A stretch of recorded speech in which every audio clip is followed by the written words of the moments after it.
Assalamualaikum warahmatullahi wabarakatuh.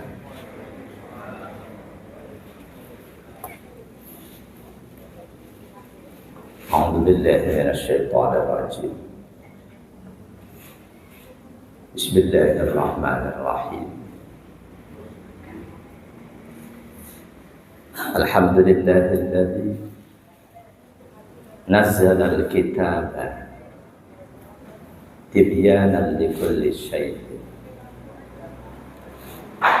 wa hudan wa rahmatan wa bushra lil muslimin. Wassalatu wassalamu ala nabiyyil amin al-mab'usi bis sunnati dhahirati wa ala alihi wa ashabihi ulil manaqibil fakhirati Bid-dini wad dunya wal akhirah. Amma ba'd. Jemaah salat subuh masjidil muslimin dari Allah wa iyyakum ajma'in. Alhamdulillah, pertemuan ini terjadi pasti insya Allah karena kehendak Allah. Selalu saya berdoa dan berharap semoga majelis ini menjadi wasilah, menjadi sababiyah untuk Allah anugerahkan kepada kita ilmu yang manfaat, ilmu yang tidak sekedar ada di pikiran kita, di hati kita, melainkan ilmu yang terlihat dalam perilaku kita sehari-hari. Semoga pula dengan wasilah majelis ini selanjutnya kita menjadi bagian dari hamba-hamba Allah yang apapun kita lakukan, kita tahu dasar hukumnya, kita tahu dalilnya, kita tahu ta'lilnya. Semoga pula selanjutnya kita menjadi hamba Allah yang tidak terlalu mudah menganggap orang lain yang berbeda salah, tidak terlalu gampang menganggap orang lain yang berbeda dia sudah sesat, dia sudah keluar dari iman Islamnya. Sejak awal Rasulullah sallallahu alaihi wasallam sudah berikan peringatan berkaitan dengan hal ini, berkaitan dengan sikap mengkafirkan saudara kita seiman seagama. Yang harus kita renungkan, hadis ini disampaikan oleh Rasul pada saat itu belum ada di antara sahabat beliau yang mengkafir-kafirkan muslim yang lainnya. Hadisnya riwayat Bukhari Muslim. Man qala li akhihi ya kafir faqad ba'a bihi ahaduhuma. Versi Imam Muslim ada sedikit perbedaan redaksi, in kana kama qala wa illa raja'at alaihi. Siapa saja yang berkata, yang menuduh saudara muslimnya wahai kafir, faqad ba'a bihi ahaduhuma, maka sungguh salah satu dari keduanya, bisa yang menuduh, bisa yang dituduh, memang betul-betul sudah kafir. Versi Imam Muslim, in kana kama qala, jika yang dituduh kafir itu memang sudah kafir sebagaimana tuduhan dia, itu enggak ada masalah. Wa illa, jika ternyata yang dituduh kafir dalam pandangan Allah masih sebagai muslim, raja'at alaihi, maka kekafiran itu kembali kepada yang menuduh. Na'udzubillah. Fa inna Allah tabaraka wa ta'ala amarana birruju'i ila kitabih wa illa sunnati sayyidi ahbabi. Sesungguhnya Allah Ta'ala, ini mukaddimah saya ambil sebagian dari kitab Ibanatul Ahkam Syarh Bulughul Maram, penulisnya dua orang ulama, Hasan Sulaiman An-Nuri dan Sayyid Alauddin Abbas Al-Maliki. Sesungguhnya Allah Tabaraka wa Ta'ala memerintahkan kita untuk rujuk, untuk kembali kepada kitabnya, wa ila sunnati sayyidi ahbabi, dan kepada sunnah junjungan kekasih-kekasihnya. Wa dzalika 'inda nuzulil muskilati wa wuqu'il mu'addalat. Perintah merujuk Al-Quran dan As-Sunnah terutama sekali ketika terjadi hal-hal yang diperselisihkan. Di surah An-Nisa ayat 59, A'udzu billahi minasyaitonir rajim. Ya ayyuhalladzina amanu athi'ullaha wa athi'ur rasula wa ulil amri minkum. Fa in tanaza'tum fi syai'in farudduhu ilallahi wa rasuli in kuntum tu'minuna billahi wal yawmil akhir. Dzalika khairu wa ahsan ta'wila. Wahai orang-orang yang beriman, taatilah Allah, taatilah Rasul dan pemimpin kalian.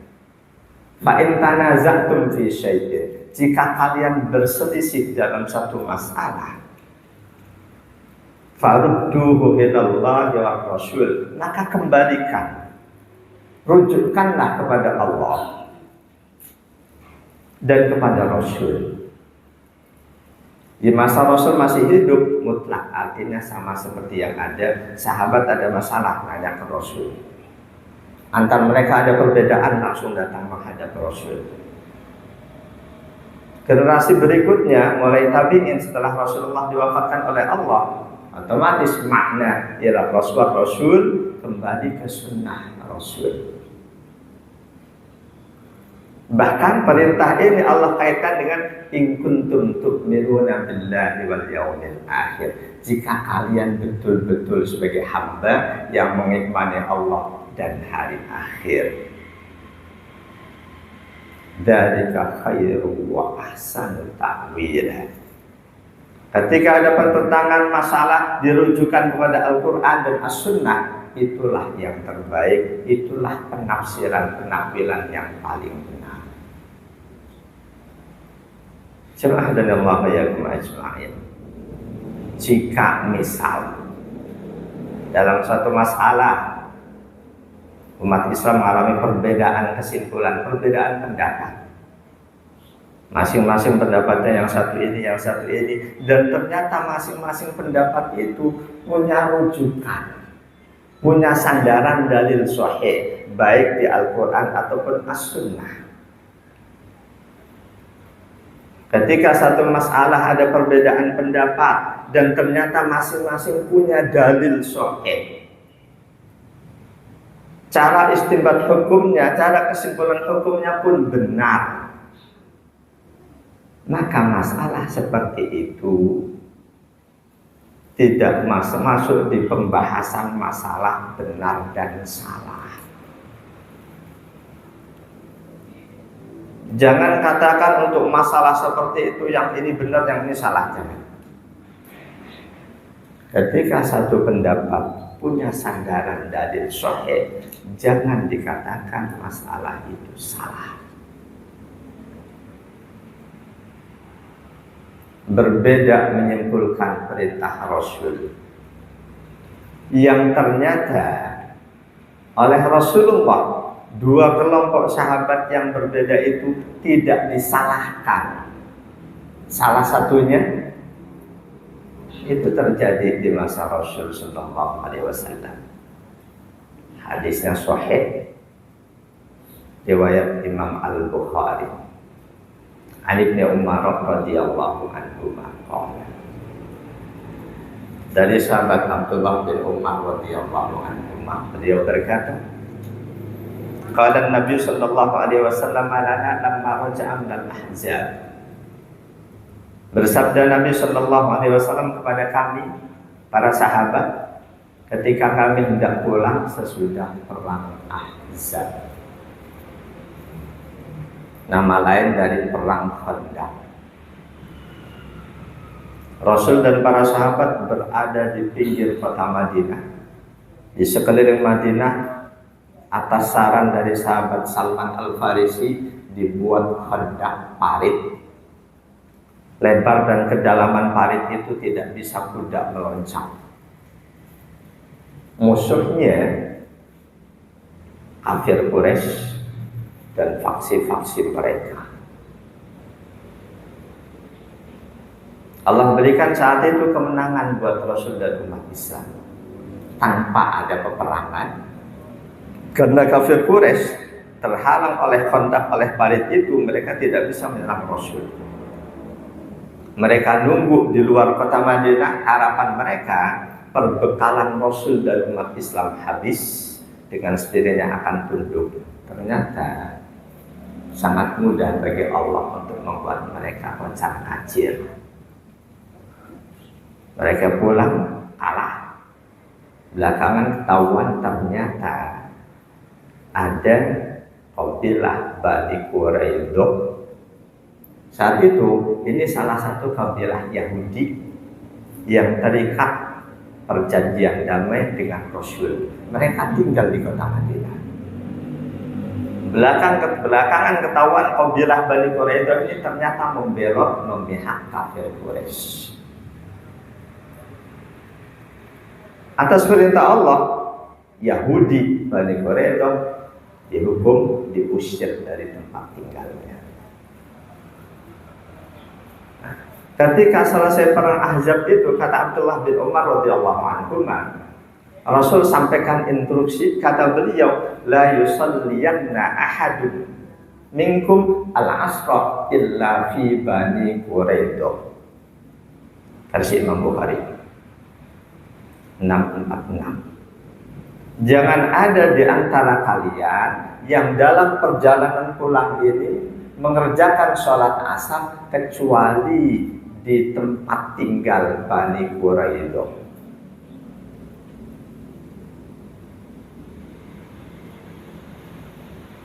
Fa'adraka ba'duhumul asra fit thariq. Ternyata tempat tinggal Bani Quraidah masih jauh, waktu asarnya sudah tiba.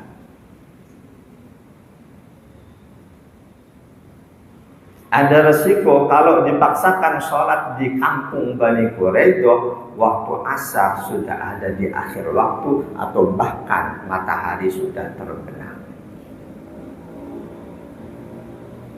Di situ sebagian sahabat ambil kesimpulan. Faqala ba'duhum, sebagian mereka berkata, la nusalli hatta na'tiyaha. Kita tetap tidak kerjakan sholat asar sebelum kita sampai kampung Bani Quraidah, sebagaimana perintah Rasul.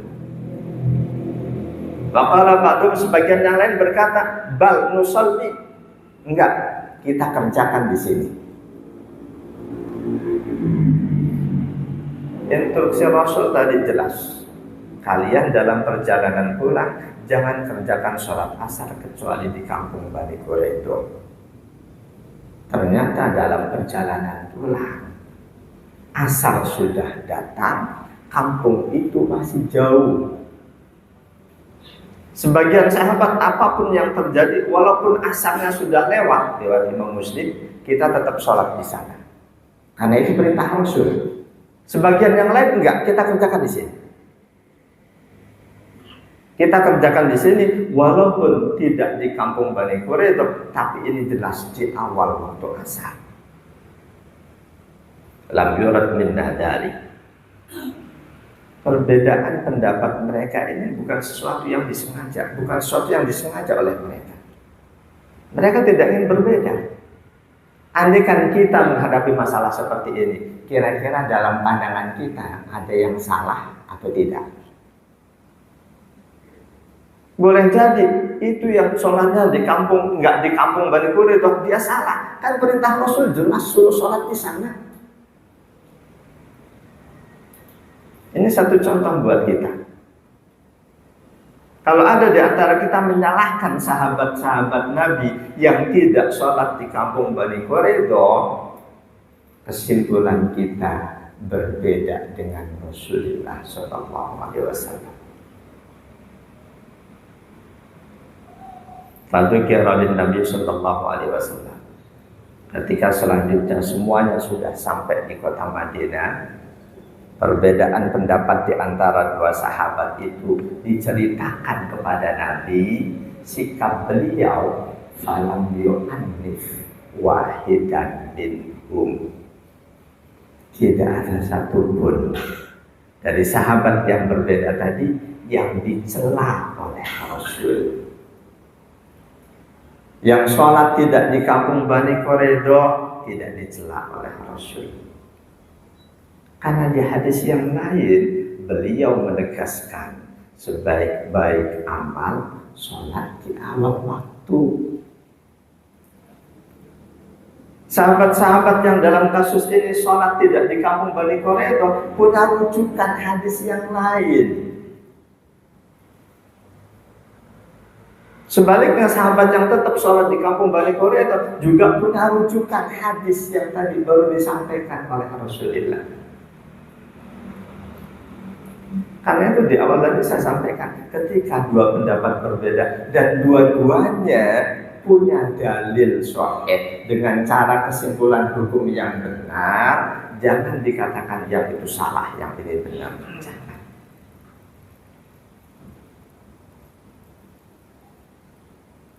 Kisah tadi ada di hadis Bukhari 646, juga di hadis Muslim 1770.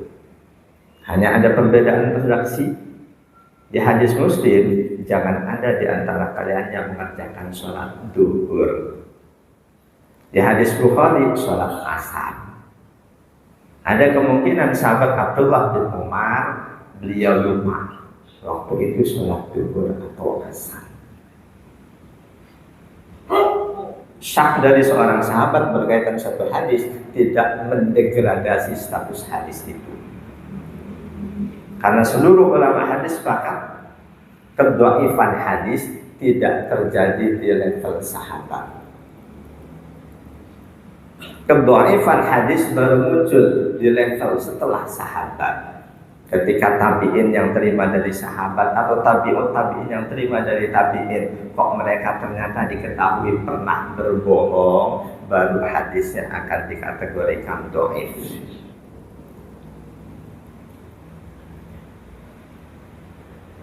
Redaksi Imam Muslim bahkan lebih sesuai dengan jalan cerita.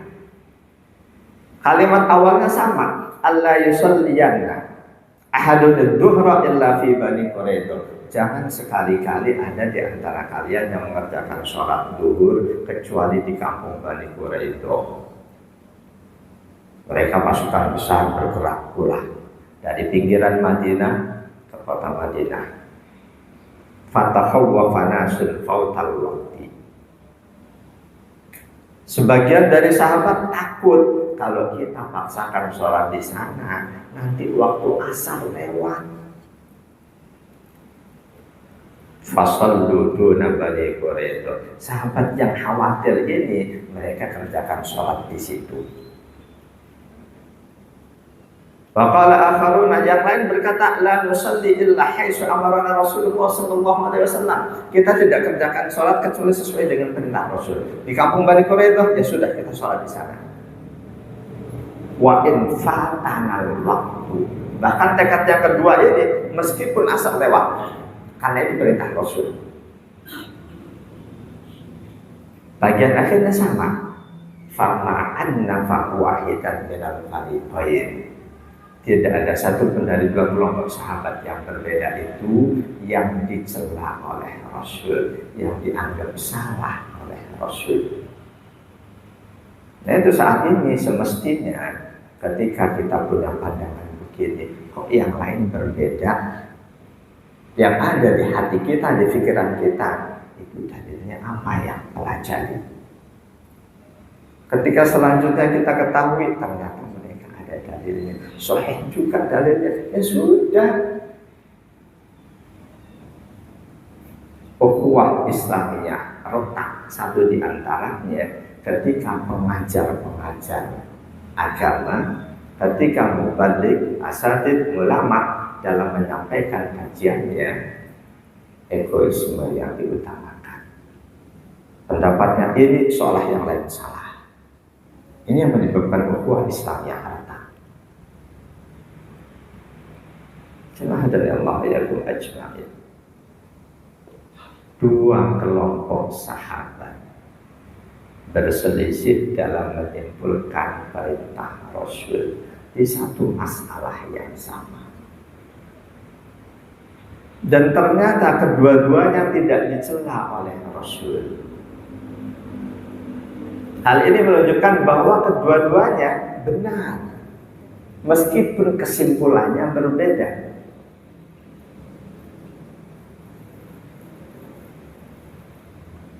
Berbeda pendapat tidak otomatis perbedaan itu konsekuensinya satu benar, satu salah. Tidak otomatis. Tadi itu contoh nyata. Dan sekaligus bagaimana sikap Rasul itu semestinya kita teladani. Bagaimana kita menyikapi perbedaan yang ternyata setelah kita pelajari masing-masing ada rujukan dari sahihnya. Contoh bagaimana sikap Rasul.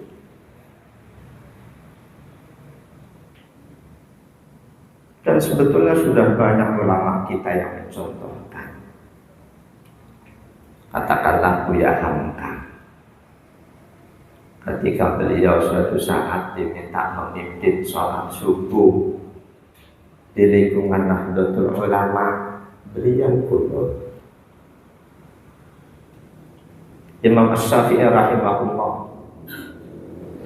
ketika suatu saat beliau bertemu dengan Imam Muhammad, Imam Abu Yusuf, murid utama Imam Abu Hanifah, yang berpandangan subuh tidak ada kunut. Imam Syafi'i diminta jadi imam di majelis dari Imam Abu Hanifah. Imam Syafi'i sendiri tidak jumpa dengan Imam Abu Hanifah. Imam Abu Hanifah wafat pas tahun yang sama Imam Syafi'i terlahir. Di situ Imam Syafi'i tidak kunut subuh, padahal beliau berpandangan kunut subuh sunnah, bahkan beliau kategorikan sunnah abad, yang sunnahnya sama dengan tahiyat awal. Tahiyat awal itu sunnah. Kalau ada di antara kita yang berpandangan tahiyat awal wajib, itu salah. Bahwa tahiyat awal sunnah pernah terjadi dalam suatu hadis sahih. Rasul memimpin sholat zuhur. Rakaat kedua yang semestinya tahiyat awal, beliau berdiri. Sahabat ikut. Sampai rakaat terakhir Rasul tahiyat, nggak langsung salam, beliau sujud 2 kali. Itu kesimpulan tahiyat awal sunnah. Andaikan tahiyat awal wajib, pasti Rasul nggak tinggalkan, Rasul nggak ganti cuma dengan sujud sahwi, pasti beliau akan kerjakan. Karena sesuatu yang rukun, yang wajib, kita lupa, terus ingat wajib dikerjakan. Andaikan lupanya kita udah salah terus ingat, iya tadi sujudnya rakaat kedua kurang 1, itu harus diulang. Boleh diulang dari awal, lebih baik lagi rakaat yang sujudnya kurang 1 itu dianggap batal, nambah 1 rakaat. Jemaah dari Allah ya ajma'in. Jadi perbedaan pendapat tidak otomatis benar salah. Contohnya kisah ketika para sahabat pulang dari perang Ahzab. Dua-duanya sahabat itu sama-sama benar. Hanya saja mana yang terbaik itu kembali ke pilihan masing-masing. Ada yang menilai ini lebih baik, yang lain menilai enggak, yang ini yang lebih baik. Ya silahkan. Tidak pula lantas setelah peristiwa itu antar dua kelompok sahabat itu ada perasaan renggang, enggak.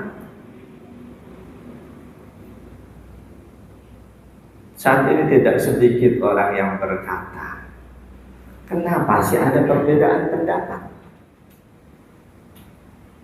Padahal Al-Qur'annya sama, sunnah Nabi-nya sama. Kenapa mesti harus berbeda pendapat? Kalau pikiran seperti ini, pertanyaan seperti ini datang dari orang awam,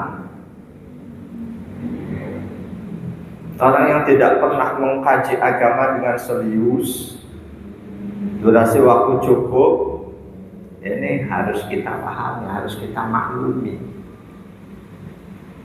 Ketika ayatnya sama, Qur'annya sama, hadisnya sama, harusnya kesimpulannya sama. Kalau ini muncul dari orang awam, harus kita maklumi. Jangan dikira antar sahabat Nabi dalam segala hal mereka satu suara. Enggak.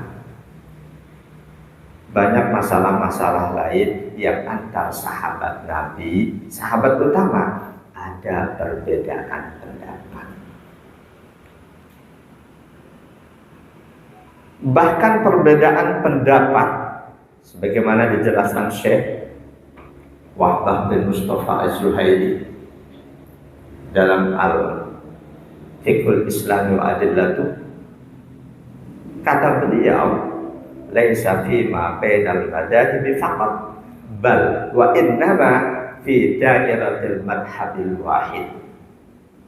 Perbedaan pendapat itu tidak antar berbagai madhab, bahkan di satu madhab yang sama pun ada perbedaan pendapat. Di satu madhab yang sama ada perbedaan pendapat. Jangan dikira satu madhab pasti sama pendapatnya, enggak. Di Nahdlatul Ulama ada perbedaan pendapat, di Muhammadiyah ada perbedaan pendapat, di Persis ada perbedaan pendapat. Jelas ada Imam Ulama Arab Saudi ada perbedaan pendapat. Darul Iftah Mesir ada perbedaan pendapat.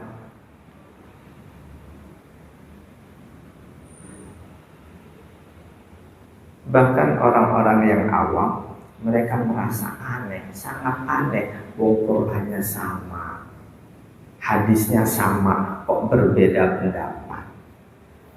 Mereka orang-orang yang tidak pernah secara khusus mendalami fikih. Andai kan mereka mendalami itu, insya Allah tidak muncul pandangan itu. Bahkan karena mereka nggak pahamnya, mereka punya pandangan bahwa perbedaan itu kaitannya dengan perbedaan akidah juga, tidak otomatis. Jemaah dari Allah ya ajma'in. Salah satu penyebab munculnya perbedaan pendapat di kitab itu Al-Fiqhul Islami wa Adillatuh, Syekh Profesor Dr. Wahbah bin Mustafa Az-Zuhaili menyimpulkan, mendokumentasikan banyak sebab-sebab perbedaan pendapat.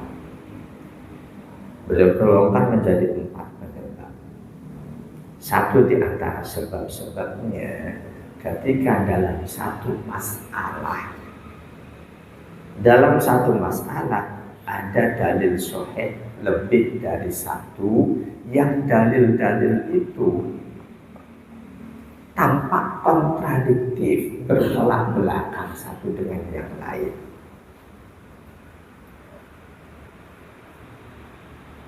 Contohnya tadi, Rasul sampaikan satu hadis jangan sholat kecuali di kampung Bani Quraidah. Ternyata hadis yang lain sebelumnya Rasul menegaskan sebaik-baik amal sholat di awal waktu. Satu contoh lain, satu masalah ada hadis, 2 kelompok hadis yang berbeda. Makan minum posisi berdiri, apa hukumnya? Saya pernah dengar ada ustadz yang mengharamkan makan minum berdiri. An Anas bin Malik radhiyallahu anhu qala, dari sahabat Anas bin Malik radhiyallahu anhu, beliau berkata, naha Rasulullah sallallahu alaihi wasallam ayyashraba ar-rajulu qa'iman. Kata sahabat Anas, Rasulullah sallallahu alaihi wasallam melarang seseorang minum posisi berdiri. Ketika sahabat Anas menyampaikan hal ini, qala faqulna li Anasin. Tabi'in yang mendengarkan ini dari sahabat Anas nanya. Sahabat lain yang mendengar hadis ini dari sahabat bertanya, "Fata'am, kalau minum dilarang, makan bagaimana?" Qala sahabat Anas menjawab, "Dzalika asyaddu aw antanu." Makan berdiri itu lebih dibanding minum berdiri.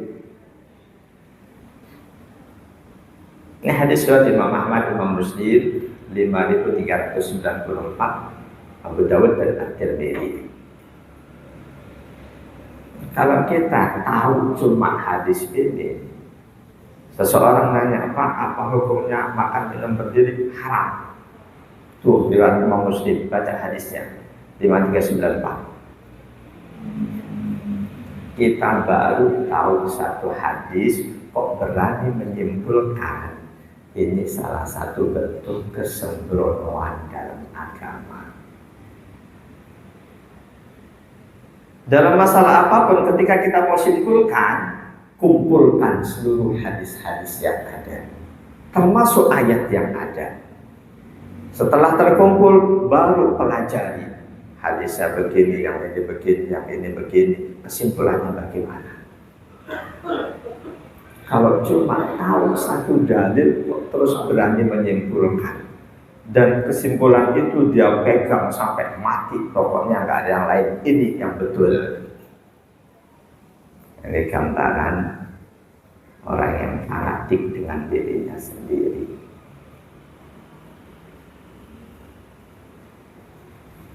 Hadis lain dari sahabat Abu Hurairah menguatkan hadis tadi. Bahkan redaksinya lebih kuat lagi. An Abi Hurairah radhiyallahu anhu qala, dari sahabat Abu Hurairah radhiyallahu anhu berkata, qala Rasulullah sallallahu alaihi wasallam, Rasulullah sallallahu alaihi wasallam bersabda, la yasrabanna ahadun minkum qa'iman. Jangan sekali-kali ada satupun dari kalian yang minum sambil berdiri. Faman nasya, barang siapa lupa, begitu sudah tertelat lah, aku berdiri, barang siapa lupa, falyastaqi, muntahin. Lebih keras lagi.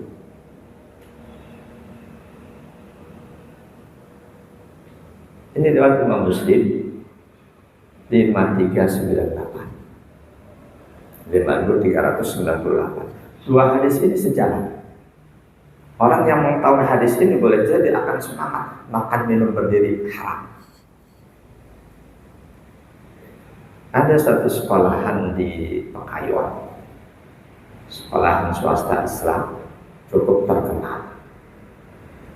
Waktu ada satu jamaah yang anaknya sekolah di situ. Setelah sekolah di situ setahun 2 tahun, selanjutnya pernah ketika diajak pulang kampung sama orang tuanya di stasiun, dia minum duduk di bawah karena nggak ada kursi, padahal dia anak perempuan. Ketika orang tuanya merasa aneh, ditanya, kenapa kau minum berdiri?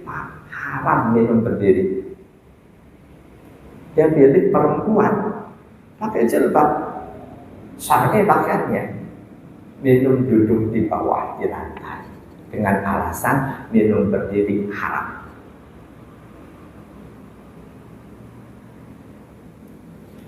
Hadis yang melarang makan minum berdiri riwayat Imam Muslim. Tapi ada hadis lain kontrak dengan hadis itu riwayat Imam Al-Bukhari 5615.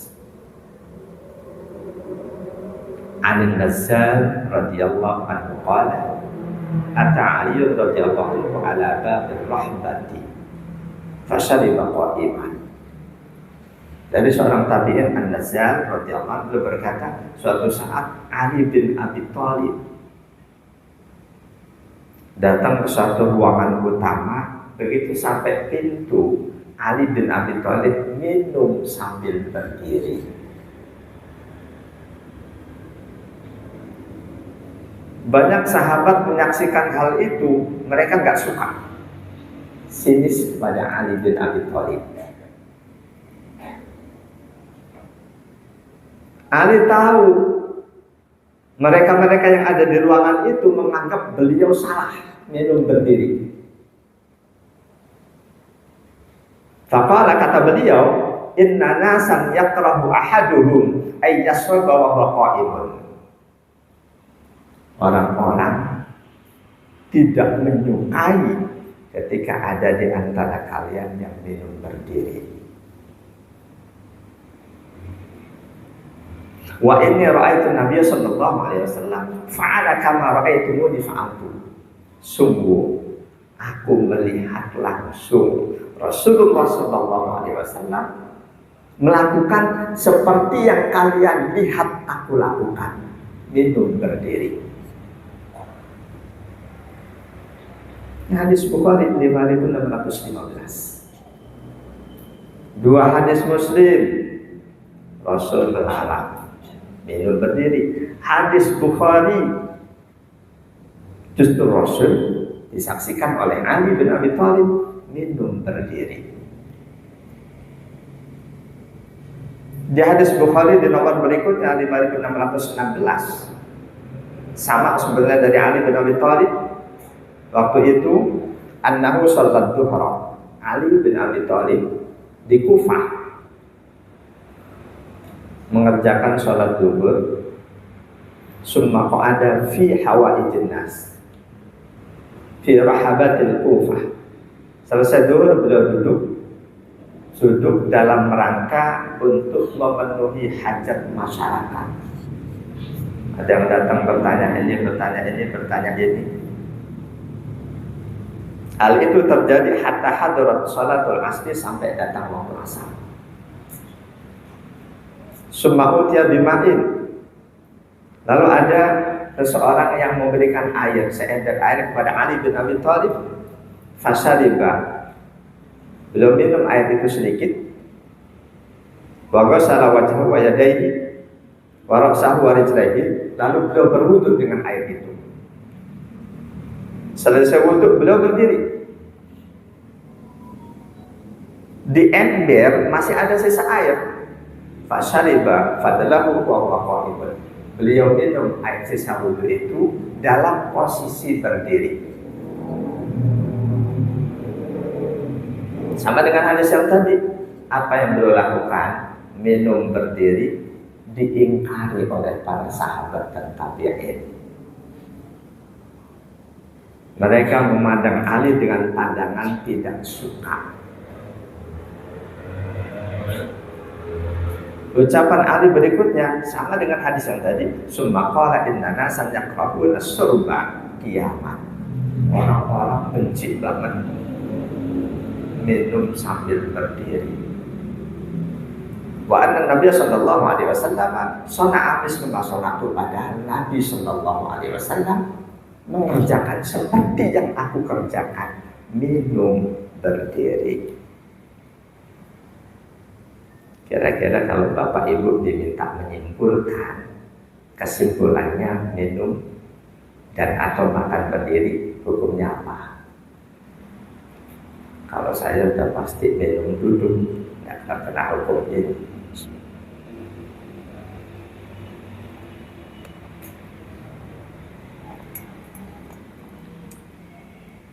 Kalau Bapak Ibu diminta menyimpulkan dari hadis 4 hadis yang sudah saya kemukakan, 2 hadis melarang minum berdiri, 2 hadis justru Rasul melakukan minum berdiri, kesimpulannya apa?